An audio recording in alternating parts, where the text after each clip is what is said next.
Good afternoon, sir. Tell us who you are. My name is Brien Foerster, and I'm happy to be here in England, having been invited by Hugh Newman and a couple of other people to speak about the elongated skulls of Paracas, Peru, as well as the prehistory of the city of Cusco. Well, let's begin where, of course, you and I spent some time together in Peru, where I've learned probably more in a couple of short weeks than I did an entire lifetime up to that point. So thank you so much for that. Let's talk about the Inca, which have fascinated me again since boyhood, really, and beyond, pre-Inca. I'm thinking particularly in terms of the gigantic megalithic structures of Sacsayhuaman, Tiwanaku, and indeed, throughout what is considered to be the Inca world. Talk to me a little bit about your involvement with that. Well, basically, my first trip to Cusco about 5 years ago, I had a professional guide, and he told me that everything in Cusco, the Sacred Valley and surrounding area, was all built by the Inca out of stone. But what my amateur eye picked up was different styles of building. There was very rough construction, right next to megalithic, very tightly fitting construction, whereby you couldn't fit a human hair in the joints between the stones. And so I automatically started to suspect that my guide either was ill-informed or mainly that that wasn't the full story. I could see that the megalithic stone constructions were much finer and I thought much older than Inca, so I started to suspect that Cusco itself was older than the Inca civilization, and that's where my investigations began. Now, the indigenous peoples are rightly and understandably suspicious of white Europeans and white gringos. But having spent a lot of time there yourself now, you're getting to the point where perhaps you're being allowed to hear and see some more of the folk lore, the folk knowledge that perhaps lends to these suspicions you've had to get a bit of weight behind that. Well, yeah, basically with every succeeding trip to Cusco, I would try to find another guide, because I felt I'd learned enough from the ones that I'd had, and more I began to find those that had the indigenous knowledge. And they were the ones who confirmed my suspicions and frankly stated that Cusco was at least 5,000 years old, if not older. The Inca have only been there since about the year 1200 AD. And so it was the indigenous knowledge starting to be backed up by scientific investigations that has made me conclusively know that Cusco is much older than the Inca civilization. And when we talk about the Inca, again, my understanding of it, stemming from childhood, is that we're talking about a large, widespread tribal culture. But it's much more than that, isn't it? It's a confederation of tribes, perhaps is a better way of putting it. A confederation of people brought under the umbrella of a benign dictatorship, perhaps, might be a good way of viewing it. Basically, what we know is that the Inca arrived in the Cusco area about 1200 AD, maybe 1100 AD, from the Lake Titicaca area, and that's where we find other megalithic structures like Tiwanaku and other sites around Lake Titicaca. And they immediately became the dominant people in the Cusco area, not through force, but through the fact that they had superior knowledge of architecture, agriculture, metallurgy, etc. So it seemed like the so-called primitive people of the area readily accepted the Inca as not their rulers, but as their guiding force. And that is how the Inca were able to develop their civilization. By the time the Spanish arrived in 1532, the Inca civilization covered from Colombia in the north to the middle of what is called Chile in the south, Pacific Ocean in the west, to partially into the Amazon jungle in the east. Most of it done through alliances with other tribal people. When force was required, it was done. But the Inca would usually invite the adjoining civilization or culture to join in with them in this confederation. But after 4 attempts, if these people didn't accept, then the Inca would conquer them.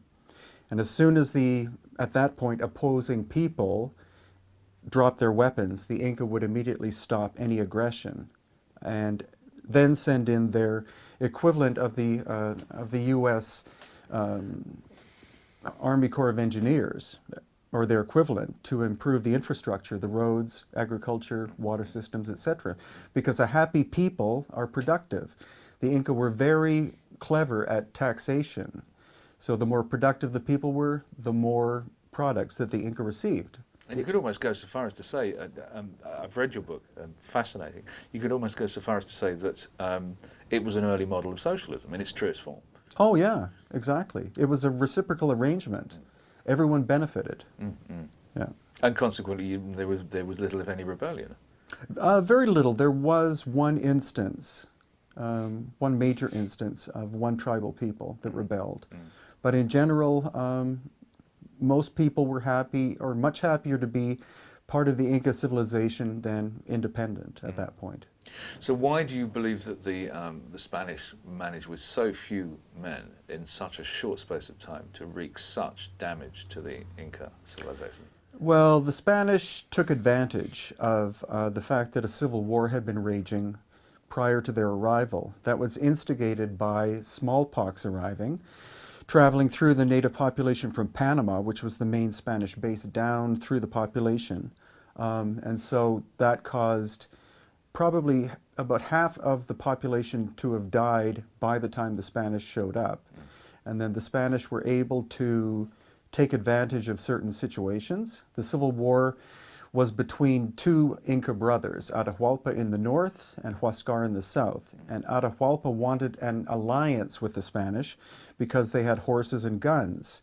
So he thought by developing a relationship with the Spanish that he would be able to conquer the rest of the Inca civilization. Unfortunately, the Spanish had other ideas. They were solely there for gold. Well, that's certainly the official version, but there is also, I believe, the possibility that they were sent there very specifically to make sure any sacred ancient knowledge never got any further. Well, that as well, but that's the nature of conquest. Indeed. By destroying a people's belief system, starting with destroying their most sacred structure, which was the Coricancha in Cusco, replacing it with a church, then automatically the people who would naturally go to their Holy of Holies would become easily indoctrinated because they, for hundreds of years they'd be used to going to that one specific energy spot. And now it was a church. What they also did is that the Inca had a system called the quipu, which were knotted cords, and that's where everything was recorded. Things like agricultural production, etc., was documented through these knotted cords, but also language was encoded.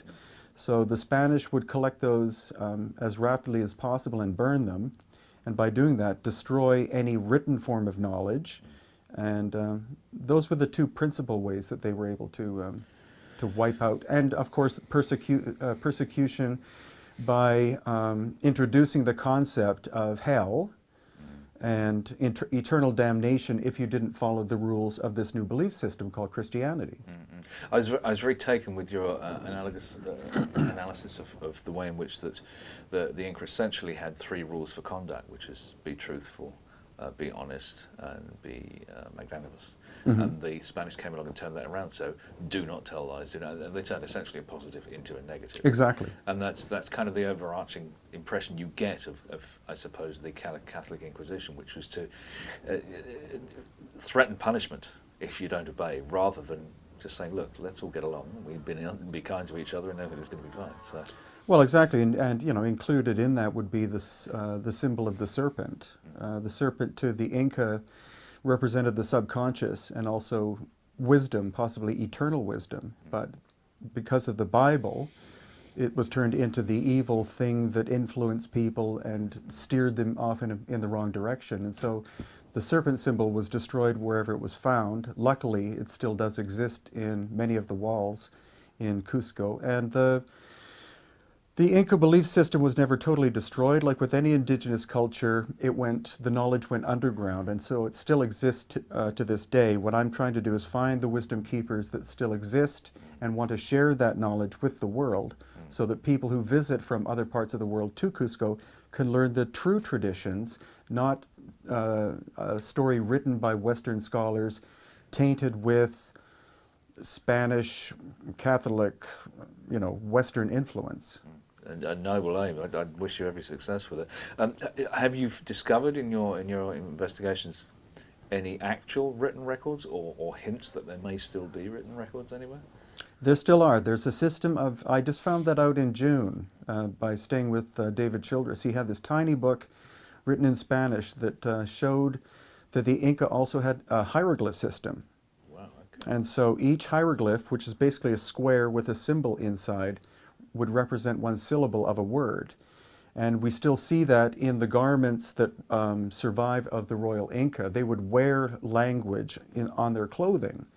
So that still exists probably mainly in museums in Spain, to some degree in Peru. But the knowledge is there, and that's something I would like to research more. While we were travelling about, and when we were at, there's another site next to Sacsayhuamán. There are 3 in a row, and I forget which one it was, but there is an alleged access to one of the tunnels there, in a site that's got like a large arena. Oh, the Chincana. Chincana, thank you. Right. Talk to me a little bit about the tunnels. Obviously, I mean, the whole of South America has got tunnel myth. Right. It's connected to the Inca and the pre-Inca. Mm-hmm. Tell me about tunnels you've seen. Well, yeah, there are a lot of esoteric stories about tunnels existing. They all seem to lead to Cusco, which is interesting. So there's one at a place called Amaru Muru on Lake Titicaca that leads there. The portal, the gateway. Exactly, the portal. There's also one at Tiwanaku. And there is one definitely that goes from the Chincana, which is at Sacsayhuamán, about 2 miles. There's supposed to be 160 stairs that go down, and then the tunnel is easy, like you can easily walk through it. And then that winds up in the heart center of Cusco, underneath the Coricancha. The trouble is that the Coricancha is controlled by the Catholic Church, and so there's no access whatsoever. And the access at Sacsayhuamán has been blocked by the government because they don't want foolish tourists to go inside, get lost, and sue the government. But the last time I was in Cusco, which was about 2 months ago, I think, I found the entrance because they did take a lot of fill and try to fill the whole thing in. But by taking a flashlight, you can still look in, and it goes in very deep. So that shows me evidence that the indigenous stories of these tunnels existing are true, but the Inca didn't make them because they're through solid stone. They're an example of one of the earlier cultures that existed before the Inca, the megalithic mega builders, you would call them, who had technology that we still can't figure out. Let's talk about that a little bit, because I mean, I've been fascinated with it for a long time, as I know you have, and I don't think anything prepares you quite for the enormity of Sacsayhuamán. To arrive there, to see these astonishingly huge stones put together, and not even in irregular shapes, but just with such precision, is quite mind-boggling. In fact, I would defy any modern construction engineer to come up with something like that today. What's your take on that? Well, the funny thing is that I was at Stonehenge 4 hours ago, and it's amazing to look at. Just the scale. It's more impressive than I remember from 20 years ago.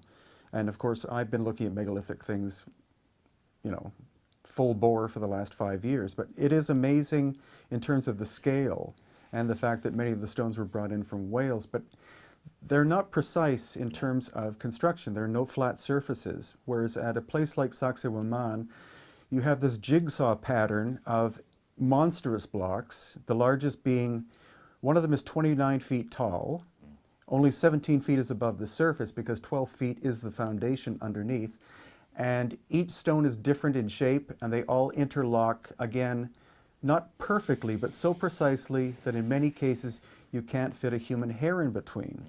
And beyond that, what we also learn is that they form pictograms. It's like a jigsaw puzzle of animal shapes. So I remember seeing some of this in your film, those which I found fascinating, absolutely fascinating to see. And when it's highlighted, and if you're not looking for it, the chances of spotting it are pretty remote. But to see the snake, to see these other shapes that are laid in, that once they're pointed out, you can see them quite clearly. And the other thing that struck me as well, when I was at Machu Picchu, in certain areas, I guess through seismic activity, some of the rocks have, despite the very high build quality, they have come away, they have broken. And you get to see behind the dressed surface, and you would expect, like any other stonemason, they'll work at the front, but at the back, nobody's too bothered. Oh no. Behind, you see they're exactly as tight and smooth and close-fitting in the areas that you don't see as they are just at the front. Now, for me, that's mind-boggling. It's baffling. How, not only how, but why would somebody go to those lengths?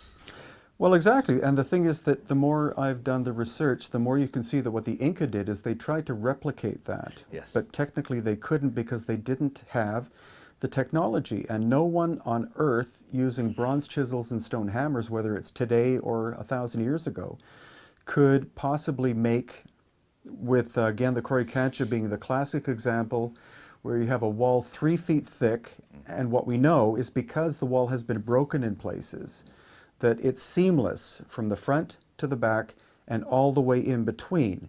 If the stones were off by, if there was a bump of possibly 2 millimeters, then that stone would pivot, but these are completely seamless. And technically impossible with bronze chisels and stone hammers. So the Inca could not, nor could we, using those tools, have built it. So the question is how, and that's why I brought engineers to Cusco to look at it and ask them, like, what tools do we have that could do it? And in general, they say, yes, we could make them, but the amount of time and the cost would be, prohibitive or horrific. They're looking more towards theoretical tools, which we don't have, using vibrational or sound technology. That it's possible that these ancient people were able to shape the stone. It sounds like science fiction, but by softening it, not by heating it, but simply by changing the molecular structure temporarily. So by what you do is it's almost like softening 2 marshmallows, or taking 2 marshmallows, and being able to push them so that they meld together, and then they not solidify, but then they go back to their normal state. I mean, that has resonance for me, absolutely, and indeed when I was at Ollantaytambo, that's very much the conclusion I drew too. And one of the things that kind of spoke to that for me is if you look at them in profile, you'll see that the fascias of those rocks are bulging at the bottom. So if you were to do that, if you could find a way, for instance, of making this rock more malleable, as you say, like a marshmallow, very nice analogy, and then let it sit in place, and indeed you've got others on top, then yes, the combined weight is going to do exactly that. It's going to push them down, out, make them butt up against, but you will get a little bulge at the bottom. And that, the physical evidence is there. And you also, of course, get these ones where they have these anomalous little tabs sticking out of them. Now, if we're looking at traditional construction methods, who in their right mind is going to go to the lengths of making a stone fit and then carving these little tabs, which means taking the whole of the rest of the fascia back? Yeah. It makes no sense. Or are you referring to the little knobs that stick out? Yeah, these little knob things. Well, the conventional story is that the knobs were put there so that they could wrap a rope around it, and that would have an attachment point whereby you could lift the stones up. But then what you do is you look at the entire wall and you'll see that only certain ones, sometimes the largest ones, don't have the knobs. Yeah.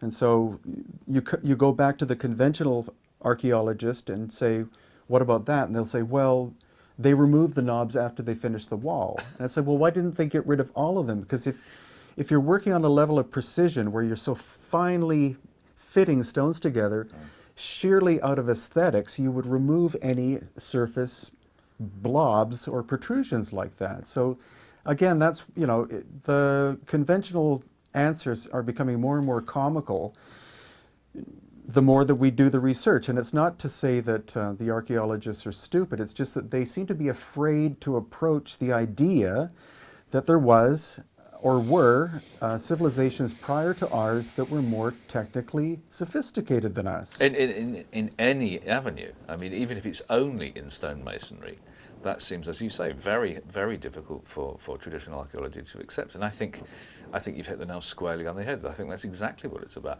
Because they're not stupid people. No. But these are people who have invested their entire lives in a fixed paradigm that if they want to carry on getting paid and get their professorship, then they better not rock the boat. And I think you're absolutely right. I think that's precisely what it's about. Mm-hmm. What next for you then? What do you want to go back and do? You want to look at the written record. You want to maybe pursue one of these tunnels? Yeah, definitely I want to do that. It's just every time I visit Machu Picchu or any of these sites, I always see things that I haven't seen before. And it's more as well to get whatever other indigenous knowledge that is left, that I can find, whether it means, are there things like secret societies of Native people still who are who are the holders of the sacred information? I'm not sure. The main thing I want to do is to show more and more people, Peruvians as well as non-Peruvians, the obvious nature of the fact that we're looking at least two civilizations prior to the Inca who were technically superior and who disappeared. And the question is, how long ago are we looking? Are we looking prior to the end of the Ice Age, which I suspect we are? And that gives us evidence, along with what is being seen in Egypt, that there could have been a global culture or more than one global culture, preceding the age of the Bible, preceding the age of the Sumerians, before the end of the Ice Age, that were in some ways more sophisticated than us. And what it tells us is human history in general is much richer than we think it is, much richer than what we've been taught. And as a human family, that should give us pride, because the Inca structures, pre-Inca structures, Egyptian structures, I think belong to all of us. They're not the domain of one country or one people. It's a human legacy. I agree entirely. I couldn't fault you with that, and my feelings precisely on the matter. Just to try to nail a date to it, I mean, are you prepared to stick your neck out and put a date on either of these pre-Incan cultures? At this point, I can't really, but the more that I look into it, the more I'm looking into the fact that the end of the Ice Age was very dramatic and very literally earth-shattering. The work of Graham Hancock is excellent in this, as well as Barbara Han-Clow. And what they're saying is that approximately 12,000 years ago, either a meteor struck the Earth or a comet came very close and alter the axis of the planet, because I've not been able to find out why our planet is at 23.5 degrees tilt. A lot of the indigenous wisdom from around the world tells us stories of the sky falling, meaning that it's possible that our planet originally spun perfectly around, but because of some kind of impact, it was rapidly twisted by as much as 23.5 degrees. That caused the poles to melt very rapidly, earthquake activity. Within 1,000 years, the oceans rose by 350 feet, burying a lot of amazing evidence under the oceans. So I think we're definitely looking pre-end of the Ice Age. And that, I think, is what we're looking for when we talk about Atlantis, not a continent that sank, but the fact that land which was once above the ocean sank below the ocean as a result of 350-foot sea rise. Oh, yeah, I would agree with that entirely. Are you familiar with the work of Charles Hapgood? Yes. Okay, again, that's something that really spoke to me, and I think that doesn't run contrary to anything that Hancock or Barbara Han-Clow are talking about. I think it actually is entirely complementary. And the notion that some cataclysmic event could move the entire surface in one go works for me as an idea, and it would go a long way to explaining stuff. Sites all over the world, from Tiwanaku and Machu Picchu through to Giza, Stonehenge, the White Pyramids in China, are very similar in that they exhibit extraordinary construction skills, often archaic astronomical alignments. Why do you think that they are so similar? Are we looking at the legacy of a global culture? Do you think that's likely? I believe so, but not necessarily just one global culture. It's possible there was contact between Peru and Egypt, pre-dynastic Egypt. Some of the building styles are very similar, and I'm a sailor, so I've been studying wind and current patterns around the world, and how difficult would it have been for people, even with a very simple large ship, sailing ship, to travel around the world. And it's not that difficult. We're just brainwashed into the idea that Columbus was the first great adventurer. You know, stories from many different cultures talk about their ancestors having come from other lands by, you know, not from flying saucers, but by sea. So I think that's definitely what we're looking at. And the thing is that if you look at the global pattern of major currents, what you can see is a very pivotal little land place in southern Mexico, which is where the Olmec civilization lived. It's a very narrow point of land between the Pacific and Atlantic. The Olmecs are a very mysterious culture. They probably were the ones responsible for the so-called Mayan calendar that, quote unquote, ends on the 21st of December. But that little land bridge area there would have meant there'd only be about 100 miles difference between the Atlantic and Pacific Oceans. And I think that was key, a key point of transport between those two oceans, because no one would bother traveling all the way down the east coast of South America and all the way up the west coast, when you could simply jump across that land bridge and probably build another ship on the other side using local materials. Anyone who is any great maritime civilization, aboard the ships you wouldn't simply have sailors, you would also have carpenters. So I think in that way Peru and ancient Egypt could have been connected, as well as through the Red Sea. There are a lot of ancient stories about people moving through the Red Sea into the Pacific and going eastward. So that's something else I'm exploring.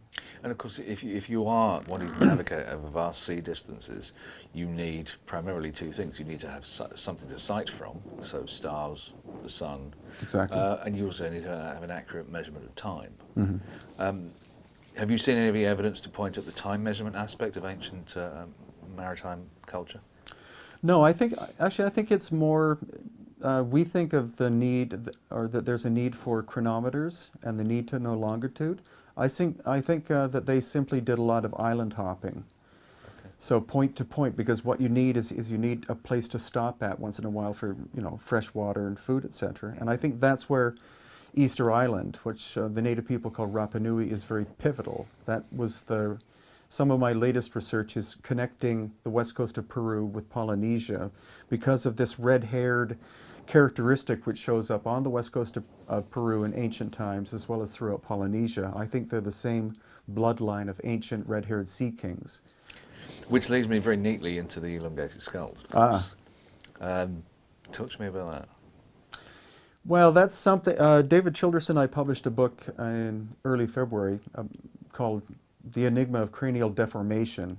David was convinced that many cultures around the world, for some reason, the nobility would change the shape of their children's skulls in order to generally elongate them. And so the question is, where on earth could we find this? Were there relationships between these people?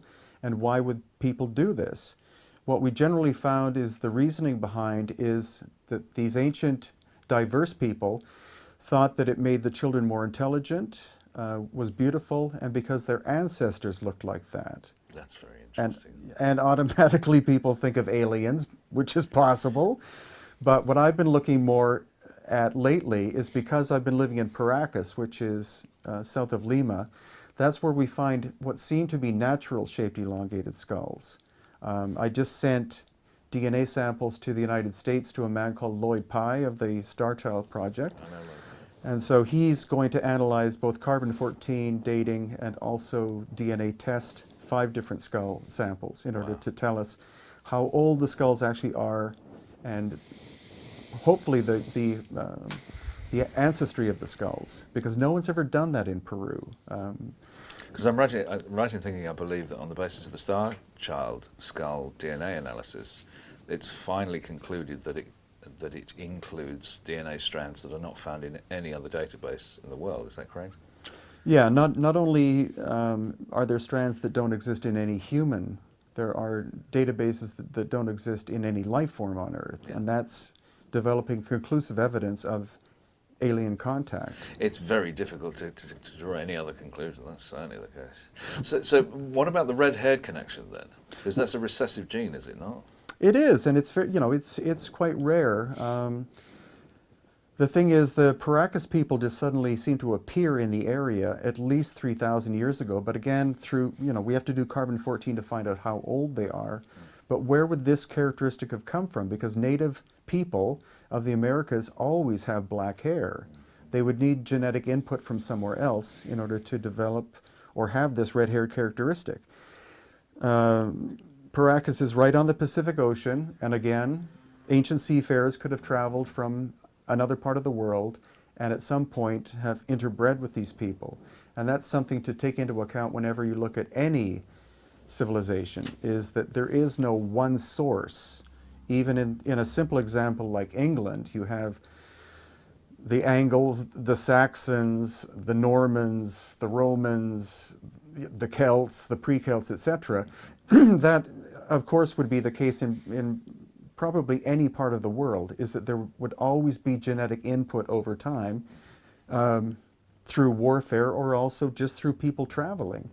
So at this point, I honestly have no idea where the red-haired characteristic came from, but I'm starting to look possibly at the Phoenicians, who are great travelers, and also at the Sumerians, who are great ocean travelers as well. And perhaps it's worth considering the Olmecs too, because although the Olmecs, of course, have the Negroid features, there's nothing to say they didn't have red hair. And and of course, you see red-haired Aboriginals from Australia. You see red-haired indigenous in African tribes too. So the correlation between those, possibly, obviously seafaring nations as well. Well, that's true, and also red hair seems to denote nobility in general, because you find that amongst many different cultures in the world, even the red-haired mummies that have been found in China. Absolutely, and of course in Klaus's work, Klaus Donner, looking at some of the giant artifacts and the giant, there seems to be a red-headed component in that too. So there's certainly a theme going on there. So it'd be very interesting to see where your work takes us next. I hope, this is just ongoing for me. I'm having the time of my life with this. I'm like a kid in a global candy store. I'd like to wrap things up now by drawing inevitably on. We find ourselves in the hallowed year of 2012. A few short months away from the cataclysmic 21st of December, the end of the mile-long count. Assuming we're all still here on the 22nd of December, what do you see for 2013 and beyond? Well, the thing is that I've been involved with Native people all my life since I was a child, and so, fortunately, that gives me a network of people through which I've been able to know and be in contact with. Being involved with Native people is kind of a fad thing, or like the thing to do now, but when I was a child, it was very much something that people told me I shouldn't do because they were Indians and I'm not. So I know what some of the actual Mayan elders say. Unfortunately, a lot of books have been written by Western people based on very few facts, and are very sensational in saying that the world comes to an end. Whereas in fact, what the Mayan elders, they've been misrepresented, because when they talk about the world, they're talking about a world being a time period, like the first world, second world, third world, fourth world, fifth world, being a cycle of time. So yes, in fact, what they're saying is that this present world comes to an end, but what they're saying is it's a cycle that ends. It's not the end of the world. And what they're offended by is the fact that most of the authors have got everything completely wrong. What they're saying, from what I've heard, is that we're coming to the end of an age of darkness, the end of a world of darkness into a world of light. So it's actually, the 22nd will be better than the 21st, and I think we're going into a golden age and not into the destruction of our planet. But modern people love sensationalism, and especially, I think, North Americans, but maybe everybody likes to be scared. And so as people count down the days, I think they should be looking forward to the future and not being in fear of it. Brien Foerster, thank you very much indeed. My pleasure. Thank you, Jonathan.